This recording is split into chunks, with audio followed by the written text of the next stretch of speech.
Goedendag dames en heren. Het is weer tijd voor een update in het Nederlands, dus daar krijgt u mij weer te zien. Ik weet niet of u daar zo blij mee moet zijn, maar we gaan het proberen. Wij hebben sinds gisteravond, misschien is dat natuurlijk al lang al bekend, hebben we 2 nieuwe gevallen op Curaçao wat betreft COVID-19. Dat brengt het totaal op 37 positieven, waarvan inmiddels 32 genezen zijn verklaard. Er zijn nu 4 actieven en er is 1 persoon overleden en er zijn nog 2 gevallen waarvan de uitslagen nog pending zijn. Wat is er nog gebeurd in de afgelopen etmaal, eigenlijk sinds gisteren? Een van de gevallen die we eerder hadden gememoreerd, die is inmiddels genezen, vandaar dat er 32 genezen zijn. Maar in plaats daarvan zijn er 2 nieuwe bijgekomen. Eentje is een importgeval, dus iemand die in Nederland is geweest en die zichzelf in quarantaine heeft gezet omdat ze die contact heeft gehad met iemand die later in Nederland bleek positief te hebben getest. Dus het was iemand die al in quarantaine was, die hebben wij getest en die bleek positief te zijn, dus die blijft geïsoleerd. So far so good. Maar er is ook 1 nieuwe geval en die is een lokale transmissie. Dat moeten we dan al zodanig afgeven. Waarom? Omdat we de bron daarvan niet kunnen herleiden. En iemand die hier is positief bevonden, waarvan er geen duidelijke link is naar het buitenland of naar anderen, dat blijft dus moeten afgeven als een lokaal transmissiegeval. Wat is daar het belang van? Als je geen herleidbare bron hebt, dan betekent dat je rekening moet houden met de mogelijkheid dat er meerdere mensen besmet zijn. Immers, degene die besmetting is ergens vandaan komen, dus degene die deze heeft besmet, die kan er nog zijn of die heeft mogelijk andere mensen besmet dan wel dat het verder door is gegaan. Wat valt er dan te doen? Waarom is dat belangrijk om te geven, om iets te doen? Omdat als er meer mensen besmet mogelijk kunnen zijn, dan moeten wij additionele maatregelen treffen om verspreiding verder in te houden. Doen we dat zomaar? Nee, er is ook in het verleden af en toe daarover gevraagd. Er is natuurlijk ook een plan en dat is een escalatiemodel die wij hanteren.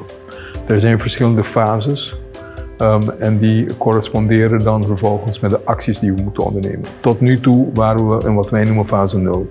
Dan is er alleen maar sprake van importgevallen. Fase 1 is als er sprake is van een lokaal geval, maar de bron is herleidbaar. Fase 2 is als er een lokaal geval is en de bron is niet herleidbaar. En dat wordt dan een moment waarbij wij dingen moeten doen. Dat is de fase waar wij nu in verkeren. Fase 3 is als er verschillende clusters zijn, meerdere gevallen van transmissie, waarbij we moeten opschalen. En fase 4, dat is de hoogste wat ons betreft, dat is de fase waarin de aantal lokale transmissie dermate uit de klauwen loopt, dat het je lokale zorgcapaciteit overstijgt of dreigt te overstijgen. En dat is dan de plaats wanneer je de severe maatregelen, de hele zware maatregelen die we in het begin hebben genomen, moet nemen. Dit betekent, we hebben natuurlijk met elkaar allerlei dingen geleerd in de afgelopen maanden. Het is ons gelukt om gezamenlijk ervoor te zorgen dat de lokale transmissie tot een minimum beperkt is geweest. We hebben in het begin eigenlijk vrij snel maatregelen getroffen in de zin van de invliegmogelijkheden te restringeren, te beperken. Met name voor Nederland en vervolgens volgde de rest van de wereld. En op een gegeven moment zijn we in lockdown gegaan toen we dachten er is lokale transmissie en we weten niet hoe snel dat verder gaat groeien. Of het nou een exponentiële groei wordt, ja of nee. En we wisten alleen dat als we er niks aan doen, dat wanneer het een exponentiële groei komt, het weliswaar te laat zou kunnen zijn. Vandaar al die maatregelen. Maar in de tussentijd, u weet dat, we zijn weer gaan deescaleren. We hebben dat elke keer mondjesmaat gedaan. Even deescaleren, kijken hoe dat gaat. Gaat het goed? Verder deescaleren. Dat hebben we stap voor stap gedaan. Dat is wat wij tot nu toe hebben gedaan. Dat heeft ertoe geleid dat we de laatste periode eigenlijk vrij veel konden op het eiland. Er zijn een paar dingen die uitgesloten bleven, maar eigenlijk kon er best veel. We zijn nooit over de top gegaan. We hebben niet geroepen dat je mondkapjes overal moet hebben. Er zijn een paar plekken waarvan we zeggen dat het wel moet. Bijvoorbeeld op een vliegveld of in kleine busjes, want het zijn kleine lokaliteiten. Veel mensen bovenop elkaar. Geen mogelijkheden voor sociale afstand houden. Daar moesten we mondkapjes op houden. Maar voor de rest kon eigenlijk best veel. Wat is er nu aan de hand en waarom doen we niet hetzelfde? Omdat dat niet kan. Omdat als wij nu weer meteen in lockdown gaan, dat zou een nekslag zijn voor de economie en dat wordt een probleem. Maar het hoeft ook niet, omdat wij in de tussentijd hebben we meer dingen gedaan. We hebben gezorgd dat er iets meer zorgcapaciteit is. We hebben ook ervaring met elkaar opgedaan. Dus we kunnen iets beter inschatten en vandaar die klassificaties die ik net noemde. Verschillende fases correleren met welke maatregelen dan wel. En de ernstigste maatregelen, dus die lockdown, die bewaren we wanneer die zorgcapaciteit daadwerkelijk dreigt overstegen te worden. In de tussentijd beginnen we nu. Waarom nu alweer? Ik heb het net verteld. Zodra je 1 geval hebt en je kunt de bron niet herleiden, moet je rekening houden dat er meerdere gevallen zijn en dat er verspreiden kan en waarschijnlijk ook zal toenemen. En dan is het zaak om zo snel mogelijk bepaalde dingen te doen. Wat moet je doen? Je moet in ieder geval daar waar je weet dat er superspread events is, dus de mogelijkheden waarbij je snel tot een uitbarsting wil komen en snel tot verspreiding wil komen, die moet je zien te beperken. Dat zijn in de clubs, nightclubs, maar het nachtleven aan zich. Dus alle uitgangsaangelegenheden met muziek, die kunnen tot nader orde niet meer doorgaan. Ook niet in het open lucht meer. Ook niet openbare events, spontane events, zoals bijvoorbeeld grote groepen bij elkaar in verschillende buurten van het eiland. Ook dat kan niet.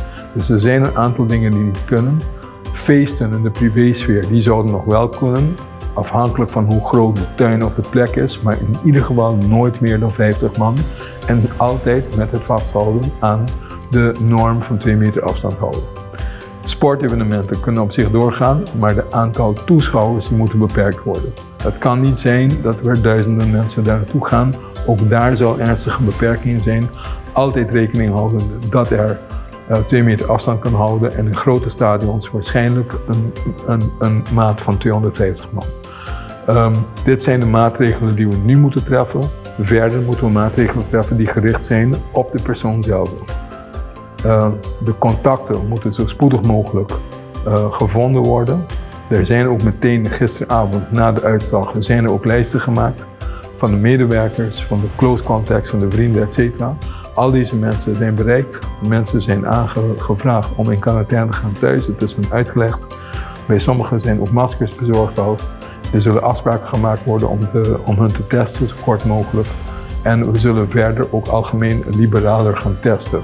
Dit zijn de dingen die we moeten doen om proberen, zoveel als mogelijk, dat het niet verder verspreid en noodzakelijk is. En toch een poging om de bron op te sporen.